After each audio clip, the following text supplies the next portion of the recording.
Pure learning একাডেমির English branch English টকনেস্টে সকলকে স্বাগতম। আজকের টপিক হচ্ছে নাউন। নাউন কাকে বলে? যে ওয়ার্ড দ্বারা ব্যক্তি, বস্তু, স্থান, কাল, সময়, দোষ, গুণ, অবস্থা, অনুভূতি, ভাব, কর্ম ইত্যাদির নাম বোঝায় তাকে নাউন বলে।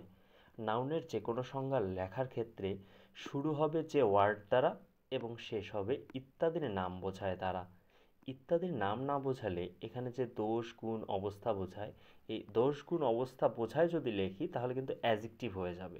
যখন দোষ, গুণ, অবস্থার নাম বোঝাবে তখন আবার নাউন হয়ে যাবে। সেমভাবে যদি আমরা কর্ম বলি, কাজ, তখন সেটা ভার্ব হবে। যদি কর্মের নাম বোঝায় তখন সেটা নাউন হবে। কিভাবে হয় এটা আমরা অ্যাবস্ট্রাক্ট নাউনে দেখব, কিভাবে কর্মের নাম, দোষের নাম, গুণের নাম এগুলো নাউন হয়। নাউন প্রধানত দুই প্রকার: concrete noun, abstract noun. Concrete noun আবার চার প্রকার: proper noun, common noun, collective noun, material noun. প্রথমে আমরা আলোচনা করব প্রপার নাউন নিয়ে। প্রপার নাউন এটা অপর নাম হচ্ছে নির্দিষ্ট নাম। যেমন ধরো তোমার একটা নির্দিষ্ট নাম আছে, ধরো তোমার নাম রহিম বা তোমার নাম রহিমা, এটা তোমার একটা নির্দিষ্ট নাম। এরপর তুমি যে স্থানে বসবাস করো, ধরো রংপুরে বসবাস করো, এটা একটা নির্দিষ্ট শহরের নাম, তাহলে এটাও প্রপার নাউন। এরকমভাবে প্রপার নাউনের সংজ্ঞাটা ক্রিয়েট করা হয়েছে যে ওয়ার্ড দ্বারা ব্যক্তি, বস্তু, স্থান, গ্রন্থ, ব্যক্তি, বস্তু, স্থান কিংবা গ্রন্থ ইত্যাদির নাম বোঝায়। এই নাম কথাটা লিখতেই হবে। ইত্যাদির নাম বোঝায় তাকে প্রপার নাউন বলে। কিছু উদাহরণ দেখি আমরা বোর্ড বই থেকে। যেমন বলা আছে সৈকত লিভস ইন বগুড়া। এখানে সৈকত একজন ব্যক্তি, সৈকত ব্যক্তি হওয়ায় নাউনটি হয়ে যাবে প্রপার নাউন। এবং বগুড়া, বগুড়া একটা নির্দিষ্ট স্থান বোঝায়, যেহেতু নির্দিষ্ট স্থান বোঝায় সেহেতু বগুড়া হবে প্রপার নাউন। এরপর ধর্মগ্রন্থের নাম বলা আছে, যে কোনো ধরনের গ্রন্থ হইতে পারে, এটা কবি সাহিত্যিকের গ্রন্থ হইতে পারে, যে কোনো লেখকের গ্রন্থ হইতে পারে, কাব্যগ্রন্থ হইতে পারে। আমি একটা ধর্মগ্রন্থের উদাহরণ দিয়েছি, আল কুরআন ইজ মাই ফেভারিট বুক, তাহলে আল কুরআনটা হবে প্রপার নাউন। এরকম রবীন্দ্রনাথের গীতাঞ্জলি আছে, বা অন্যান্য ধর্মাবলী যারা আছে তাদের জন্য Gita, Bible, Bible is my favourite বুক, তখন বাইবেলটা হবে প্রপার নাউন। এবার অ্যাডভান্স লেভেলের, যাদের ব্রেন শার্প থাকবে কিংবা ফ্রেশ থাকবে তারা অ্যাডভান্স লেভেলের পড়াশোনা করবা। যারা অল্পতেই সন্তুষ্ট তারা এতটুকু পর্যন্তই পড়বা প্রপার নাউনের। অ্যাডভান্স লেভেলের পড়াশোনার ক্ষেত্রে অ্যাডভান্স লেভেলে প্রপার নাউন প্লুরাল হয় না, এটা হচ্ছে প্রথম রুল। দ্বিতীয় রুল হচ্ছে সামনে আর্টিকেল বসে না। কী কারণে বসে না একটু চেক করি। যেমন আমার নাম আশিক, আমার নাম আশিক, আশিকের প্লুরাল আশিকস হবে না, এখানে এসটা মিস্টেক হয়ে গেছে, এস বসতো, আশিকস হবে না। এবার আমার নামের শুরুতে তো দি আশিক বলা যায় না, আমি তো বলবো না my name is the Ashiq, so article বসে না। তো আমি তোমাদের ক্লাসেও বলেছিলাম পৃথিবীতে ব্যতিক্রম থাকবেই, ব্যতিক্রম ছাড়া পৃথিবী হয় না। তো কোন কোন প্রপার নাউনের সাথে আর্টিকেল বসে তার একটা লিস্ট দেওয়া আছে। লিস্টটা হচ্ছে পাহাড়ের রেঞ্জ, যেমন বলা আছে দি হিমালয়াস, দি আল্পস। এটার ক্ষেত্রে একটা সতর্কতা দেওয়া আছে, সতর্কতা হচ্ছে এভারেস্টের ক্ষেত্রে আর্টিকেল বসবে না। এরপর নদী, সাগর, মহাসাগর কিংবা খাল এগুলোর নামের পূর্বে আর্টিকেল বসে। যেমন যদি বলি the Atlantic Ocean, the Suez Canal, the Padma, তোমরা উচ্চারণটা পদ্মাই করবা, পদ্মা উচ্চারণ তারপরেও পদ্মা করবা। কেন পদ্মা করবা? কারণ হচ্ছে তুমি যখন বানানটা লিখবা তখন যারা উচ্চারণটা পদ্মা করবা তারা পি এ ডবল টি এই লিখবা, এটা ভুল হতে পারে। এজন্য প্রথম প্রথম একটু ভুল উচ্চারণ করা ভালো, তাহলে তোমার বানানটা অন্তত ঠিক থাকবে। এরপর আসি দ্বীপপুঞ্জ। দ্বীপপুঞ্জ যেমন দি আন্দামানস, দি মালদ্বীপস। এখানে মালদ্বীপস কিন্তু দ্বীপ, এটা দেশ না। এরপর ঐতিহাসিক স্থাপত্য। স্থাপত্য বলতে কি, যেমন বিভিন্ন বড় বড় বিল্ডিং বা স্ট্রাকচার, এগুলোকে বলা হয় স্থাপত্য, আর্কিটেকচার। দি তাজমহল, দি আইফেল টাওয়ার।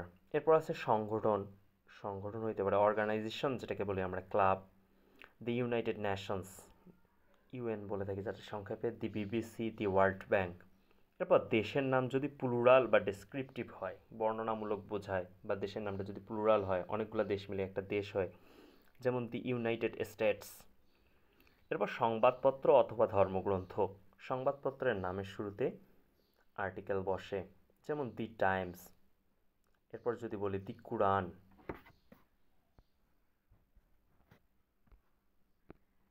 এরপর কনক্রিট নাউনের 2 নম্বর হচ্ছে কমন নাউন। কমন নাউনটা কী জিনিস? আমরা প্রপার নাউন পড়লাম। এই প্রপার নাউনগুলোকে যদি আমরা সাধারণ একটা নাম দিতে চাই তাহলে তাকে বলা হবে কমন নাউন। কিভাবে হয়? ধরো আমার নাম আশিক, আমার একটা বন্ধুর নাম রহিম, আর একটা বন্ধুর নাম সম্রাট। তাহলে আমরা সবাই মিলে কি বয় বা বালক বা ছেলে, এটা হচ্ছে কমন নাম, আমাদের সাধারণ নাম বোঝায়। এবার আমরা সবাই মানুষ, এই মানুষ একটা সাধারণ নাম, এটা হচ্ছে কমন নাউন। একটা জিনিস মনে রাখবা যে কমন নাউনের ভিতরে অনেকগুলা নাম পাওয়া যায়। তাহলে সংজ্ঞাটা যদি আমরা একটু সুন্দরভাবে বলি, যে ওয়ার্ডটারা একই শ্রেণীর, যে ওয়ার্ডটারা একই শ্রেণীর ব্যক্তি, বস্তু, প্রাণী, স্থান বা ধারণার সাধারণ নাম বোঝায় তাকে কমন নাউন বলে। একটা উদাহরণ দেওয়া আছে, Dhaka is a big city. এখানে ঢাকা একটা নির্দিষ্ট শহরের নাম বোঝাইছে, এ কারণে প্রপার নাউন হয়েছে। সিটি, সিটি দ্বারা অনেক সিটি হইতে পারে, অনেকগুলা সিটি আছে, রংপুর সিটি আছে, ময়মনসিংহ সিটি আছে, খুলনা সিটি আছে, চিটাগাং সিটি আছে। সো এখানে অনেকগুলো নাম অ্যাড করা যায়, এ কারণে সিটি হচ্ছে কমন নাউন। এরকম আরও উদাহরণ দেওয়া আছে, বয়, বুক, টিচার, কান্ট্রি, জার্নি, এরকম উদাহরণ দেওয়া আছে। তো এখানে আমি একটু বিশ্লেষণ করে দিয়েছি, যেমন একাধিক নাম পাওয়া যায় বয়, বয়কে ভাঙলে একাধিক নাম কি পাওয়া যাবে? রহিম, রাকিব, এগুলো হচ্ছে প্রপার নাউন। তাহলে কমন নাউনকে ভাঙলে পাওয়া যাবে প্রপার নাউন, প্রপার নাউনকে একত্রিত করলে পাওয়া যাবে কমন নাউন। এরপর গার্ল, গার্ল হচ্ছে কমন নাউন, গার্লের যদি নাম বলি তাহলে মালিহা, মালিহা হবে প্রপার নাউন। এবার অ্যাডভান্স লেভেলে যারা একটু পড়াশোনা করবা তাদের জন্য কমন নাউনকে আমি বলে থাকি মাদার অফ অল নাউন। যে কোনো নাউন নিয়ম ভঙ্গ করলে সেটা কমন নাউন হয়ে যায়। কমন নাউন প্লুরাল হয়, যেমন বয় থেকে বয়েজ হয়, গার্ল থেকে গার্লস হয়। কমন নাউনের পূর্বে আর্টিকেল বসে, যেমন the boy, the girl, the dog, the cow. আর রুল 3 হচ্ছে কম্বিনেশন অফ প্রপার নাউন। অনেকগুলো প্রপার নাউন মিলে কি তৈরি হয়? কমন নাউন তৈরি হয়। যেমন এখানে দেখো আমি কিছু বইয়ের ছবি আর্ট করার চেষ্টা করছি, যেমন বাংলা বই, তারপরে গীতাঞ্জলি রবীন্দ্রনাথের, ইংলিশ বই, প্যারাডাইস লস্ট। এই সমস্ত বই একখানে করে যদি এদেরকে একটা নাম দিতে চাই তাহলে আমার ব্যাগে কি থাকবে? বুক, মানে বই, এটা হচ্ছে কমন নাউন। এরপর দেখো পদ্মা, মেঘনা, যমুনা, এই সমস্ত জিনিসকে যদি আমি একটা সাধারণ নাম বলতে চাই তাহলে তাকে আমাকে বলতে হবে রিভার, তাহলে রিভারটা হবে কমন নাউন। এবার সে কালেকটিভ নাউন। কালেকটিভ মানে সমষ্টি, যে ওয়ার্ড দ্বারা একাধিক, একজন থাকা যাবে না, একাধিক থাকতে হবে, একাধিক ব্যক্তি, বস্তু, প্রাণী ইত্যাদির দল, গোষ্ঠী বা সমষ্টি, দল, গোষ্ঠী কিংবা সমষ্টি ইত্যাদির নাম বোঝায় তাকে কালেকটিভ নাউন বলে। কিভাবে হয় আমরা দেখি। যেমন আমি একটা যদি দল গঠন করতে চাই, কি গঠন করতে চাই? দল গঠন করতে চাই। ধরো আমার টিমে রয়েছে মহেন্দ্র সিং ধোনি, শিভাম দুবে, জাদেজা। তো এগুলো মিলে আমরা কি একটা গঠন করব? দল গঠন করব। তো এই যে শিভাম দুবে, এম এস ধোনি, জাদেজা, এরা সবাই প্রপার নাউন। এদের আবার একটা সাধারণ নাম আছে, এরা সবাই কি? এরা সবাই প্লেয়ার, এটা আবার কমন নাউন। এদের সবাইকে মিলে যখন আমি টিম গঠন করব সেটা হবে কালেকটিভ নাউন। এরকম student, teacher, blackboard, white board, এসব কিছু মিলে একটা কি তৈরি হয়? ক্লাস তৈরি হয়। এরপর মাছ, অনেকগুলা মাছ যদি ঝাঁক বেঁধে ঘুরে বেড়ায় তখন এটার নাম হবে শোল অফ ফিশ। তোমরা এভাবে মনে রাখবা, শৈল মাছ খাই আমরা অনেকেই, এখান থেকে শোল অফ ফিশ, এটাকে স্কুল অফ ফিশও বলা হয়। এরপর বার্ড, পাখির ঝাঁককে আমরা বলতে পারি ফ্লক অফ বার্ডস। এরপর সোলজার, সোলজার মানে সৈনিক, সোলজারের সমষ্টি হচ্ছে আর্মি, আর্মি একটা বাহিনীকে বোঝায়। অ্যাডভান্স লেভেলের পড়াশোনার ক্ষেত্রে কালেকটিভ নাউন প্লুরাল হয়, আর্টিকেল বসে। এটা ক্যাডেট ব্রিগেডেরটা আপাতত বোঝাচ্ছি না। এবার আমরা কিছু সম্পর্ক দেখব, কমন নাউন এবং কালেকটিভ নাউনের মধ্যে সম্পর্ক আমরা দেখব। সম্পর্কটা হচ্ছে, যেমন যদি আমি বলি প্লেয়ার, প্লেয়ারটা হচ্ছে কমন নাউন, অনেকগুলো প্লেয়ার মিলে একটা কি তৈরি করা যায়? টিম তৈরি করা যায়। এরপর ম্যান, ওম্যান, বয়, গার্ল সবাই মিলে কি তৈরি হয়? একটা পরিবার, ফ্যামিলি। মেম্বার, অনেকগুলো মেম্বার সদস্য মিলে একটা কমিটি তৈরি করা যায়। এরকম সোলজার থেকে আর্মি। তো মনে রাখবে শিপ, কাউ, ঠিক আছে, এখানে কাউ ছিল, কাউ, শিপ, কাউ, এগুলা যখন দল বেঁধে থাকবে, যখন অনেকগুলো গরু যদি একসাথে থাকে তাহলে বলবো আমরা ক্যাটল বা hard.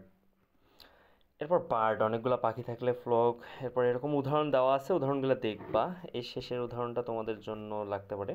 R flower, buns of flower, ফুলের তোড়া যদি তুমি তৈরি করো সেটাকে বলা হবে বান্স অফ ফ্লাওয়ার্স। তাহলে এটা হবে কালেকটিভ নাউন। এবার আসে ম্যাটেরিয়াল নাউন। ম্যাটেরিয়াল নাউন দ্বারা, যে ওয়ার্ড দ্বারা বস্তু, ধাতু, তরল বা বায়বীয়, তরল বা বায়বীয় পদার্থ অবশ্যই তোমরা বিজ্ঞানে পড়েছো, তরল বা বায়বীয় পদার্থ ইত্যাদির মূল উপাদান হতে হবে কি মূল উপাদান, মূল উপাদানের নাম বোঝায় তাকে ম্যাটেরিয়াল নাউন বলে। যেমন গোল্ড মানে সোনা, সিলভার, উড, উড মানে হচ্ছে কাঠ, আয়রন মানে লোহা, ওয়াটার পানি, অয়েল তেল, মিল্ক, সুগার, গ্লাস। এখানে গ্লাস কিন্তু আমরা যে পানি খাই এই পানি রাখার গ্লাস নয়, এখানে গ্লাস দ্বারা কাচকে বোঝানো হয়েছে। আচ্ছা, এটার ক্ষেত্রে নিয়ম হচ্ছে প্লুরাল হয় না। যেমন মিল্ক, মিল্কস হবে না। আমরা কি বলি দুধ, দুধগুলি, কাউ গিভস আস মিল্কস, বলি কি অনেকগুলো দুধ দেয়, কিন্তু কি প্লুরাল করি? আমরা প্লুরাল করি না, প্লুরাল হয় না। আর্টিকেল বসে না, আমরা কি বলি the cow gives us the milk, এরকম বলি না আমরা, এখানে আর্টিকেল বসে না। রুল নাম্বার 3 হচ্ছে এদেরকে ওজন দ্বারা পরিমাপ করা হয়, গণনা করা হয় না। গণনা করা যায় না এমনটা না, অনেক ক্ষেত্রে গণনা করা যায়। তো এক্ষেত্রে ওজন দ্বারা পরিমাপ করা হয়। অ্যাডভান্স লেভেলের জন্য বলা আছে the ring is made by gold. যদি বলি রিং, এই রিংটা কিন্তু হয়ে যাবে কমন নাউন। ম্যাটেরিয়াল নাউন থেকে যে যা তৈরি করা হয় তা হচ্ছে কমন নাউন। আর গোল্ড যা দ্বারা তৈরি হয়, মূল উপাদান সোনা, সোনা দ্বারা তৈরি, মূল উপাদান সোনা, তাহলে এটা হবে ম্যাটেরিয়াল নাউন। এটা জগৎ বিখ্যাত উদাহরণ হচ্ছে iron is made by iron.